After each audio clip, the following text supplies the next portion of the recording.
வணக்கம். செல்வி அம்மாவின் கைவண்ணத்தில் இன்றைக்கி நாம் பார்க்க போகிறது ஜிலேபி மீன் வறுவல் எப்படி செய்வதுன்னு. வாங்க வீடியோக்குள்ளே போய் பார்க்கலாம். இது ஜிலேபி மீன் 1/2 கிலோ எடுத்து வச்சுருக்கிறோம். பொரிக்கிறதுக்கு மசாலா போட்டு பெசரி வைக்க போகிறேன். இப்போ இது மசாலா போயிட்டு அந்த மீன் கடையிலே வாங்கின மசாலா தான், அது வீட்டு மசாலா இல்லை, அவங்க கடைக்காரர் கொடுத்த மசாலா. கொஞ்சமாக தண்ணி தெளிச்சுக்கலாம்.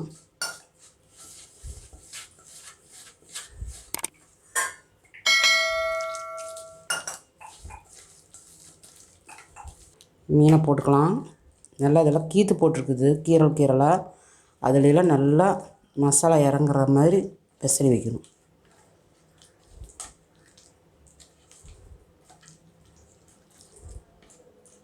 வெட்டிட்டு பெரிய துண்டாக இருந்தால் வெட்டி பீஸ் போடலாம். சின்ன மீன்னால அப்படியே முழுசாக போடுறது.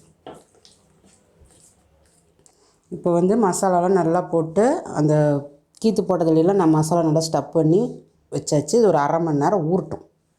அடுப்பத்தை வச்சு ஒரு பேன் வச்சுருக்கிறேன். பேன் சூடேறிடுச்சு.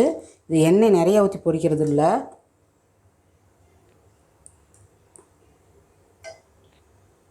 இது தவாவில் வாட்டி எடுக்க போகிறோம்.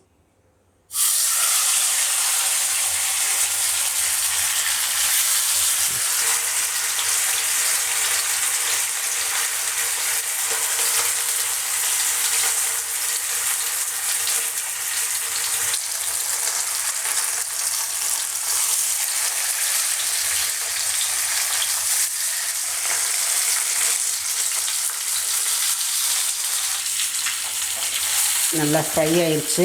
அப்படியே எடுத்துடலாம்.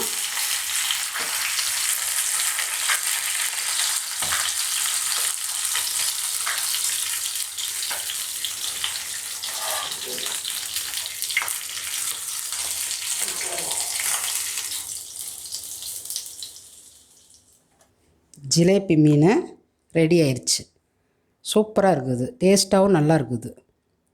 நீங்கள் எண்ணெயில் போட்டு பொரிக்கிறத விட இந்த மாதிரி லைட்டாக எண்ணெய் ஊற்றி எல்லா பக்கம் மசாலா நல்லா இதாகி ஒரு 2-3 மீன் உள்ளே போயிடுச்சு.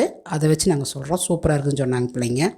நல்லாயிருக்குது. நீங்களும் உங்கள் வீட்டில் செஞ்சு பாருங்கள். இது உயிரோடு பிடிச்ச மீனுக்கு அதுக்கு ஃப்ரெஷ் மீன் டேஸ்ட் அதிகமாக இருக்கும். உங்களுக்கு ஐஸ் மீன் இந்த மாதிரிலாம் இருந்தால் கூட கொஞ்சம் சல்லுன்னு ருசி கம்மியாக இருக்கும்.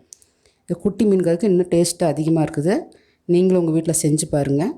கமெண்ட் பண்ணுங்கள், ஷேர் பண்ணுங்கள், பிடிச்சிருந்தால் லைக் பண்ணுங்கள்.